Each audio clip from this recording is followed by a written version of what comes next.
Sharmin madam আছে না, Sharmin madam একটা সাইনবোর্ড দিছে গার্ড আবশ্যক। এই তুই এখানে কি করস? দেখলাম কলটা ঠিক আছে নি, আগে তো কল মিস্ত্রি আছিল। আচ্ছা এটা জরুরি কথা কইতে আইছি এখানে, তুই এর মধ্যে বাদ দেন বলেন কি বলতে চান। ওই যে শারমিন ম্যাডাম একটা সাইনবোর্ড দিছে গার্ড আবশ্যক, তো আমরা একটু চাকরি বাকরি করতে চাই। শারমিন ম্যাডাম তুমি যদি কয়ে দাও তাহলে চাকরিটা আমাকে হয়ে যায়। আমরা আমার কাছে আপনি আপনার ভাতিজা বলেন, সম্রাটকে বলেন, ও তো শারমিন ব্যাপারে চিনে না। সম্রাট হয়েছে কি, মনে করো যে সম্রাট আসলে সম্রাট কথা কইলি মানে খাম করে ওঠে, রাগে ওঠে, বুঝছো? আর আমার আপন ভাতিজা তো একটু কইতে একটু লজ্জা করে, বুঝো না?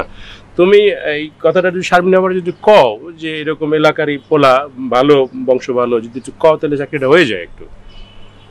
তো দেখি যে সম্রাটের সাথে আলাপ করি, তারপরে যদি আলাপ করে যদি হয় শারমিনের সাথে আলাপ করে, আপনার ভালো যদি চান ভালো হইয়া, কিন্তু তারপরে চাকরিটা যদি হয়ে যাওয়ার পরে যদি কোনো অঘটন ঘটে, কোনো ঝামেলা ঘটে, অঘটন মানে রক্ত বিচ্ছা খাবো ভাই, আবার চুরির কথা কইছে হয়। তুই কি কথা কস? আচ্ছা শোনো, যে একটা ছোট্ট একটা ঘটনা ঘটছে, ওই যাওয়ার সময় ব্যানগাড়ির উপরতে ওই আয়না ছিল না, তো একটা আয়না দেখে লয়ে গেছে, আয়নাটা তো পরে ফেরত দিয়ে দিছে। এটা আমি ওরে মারছি, ওরে জিজ্ঞেস করো ওরে আমি কত বকা দিছি, কিন্তু তুমি এটা মনে রাখো না। তোমরা এটা মনে রাখলে আমার একটা চোর পরিচয় হয়ে যায়। ঠিক আছে আমি আলাপ করে দেখি, সম্রাটের সাথে আলাপ করি, স্বামীর সাথে আলাপ করে, আলাপ করে যদি হয় না আলাপ আমি দেখবো, অসুবিধা নেই। না আলাপ না মনে করো যে তুমি যদি একটু কয়ে দাও, বুঝছো? আলাপ করে তুমি যদি কও যে আলাপ করবো, তাহলে হইব না। তুমি এই কাজটা করে দাও। আচ্ছা আমি চেষ্টা করবো, অসুবিধা নেই। তুমি কইলি বা তুমি করলেই হয়ে যাবে। আচ্ছা জান, আর বাসা আসার দরকার নেই, আমি আপনাকে খবরটা বাইরে যাই দিব। আচ্ছা আরেকটা কথা, আচ্ছা ঠিক আছে, বাসা আসবো না।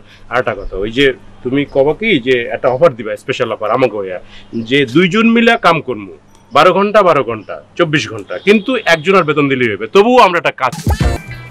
মানে 3 দিন যাবত মনে হচ্ছে শুধু হাঁটতেছি, আমি আর হাঁটতে পারবো না, পাটা ব্যথা হয়ে গেছে। সরি, তাহলে এখন কি করব? আমি কি একটা রিকশা নিতে পারি? সরি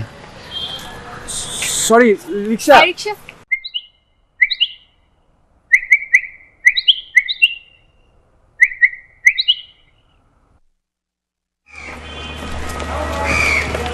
সরি, তুমি তাহলে যাও। মানে কি আমি এত দূর একা যাবো রিকশায়? সরি, তাহলে এখন কি করব? সরি। আমার সাথে আসবেন?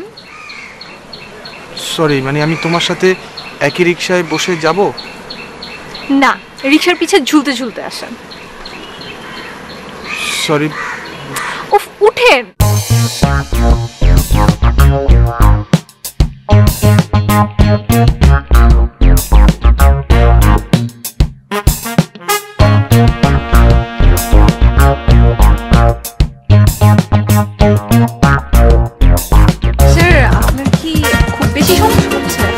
সরি, সমস্যা হবে কেন?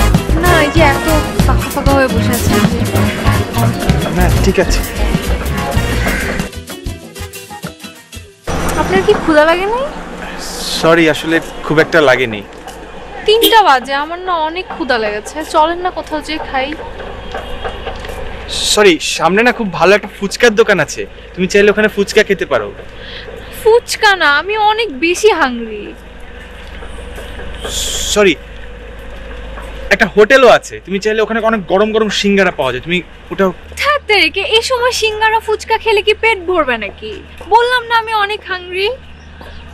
কাজ করি, সামনে একটা রেস্টুরেন্ট আছে আমার খুব ফেভারিট, ওখানে খুব ভালো ভালো খাবার পাওয়া যায়।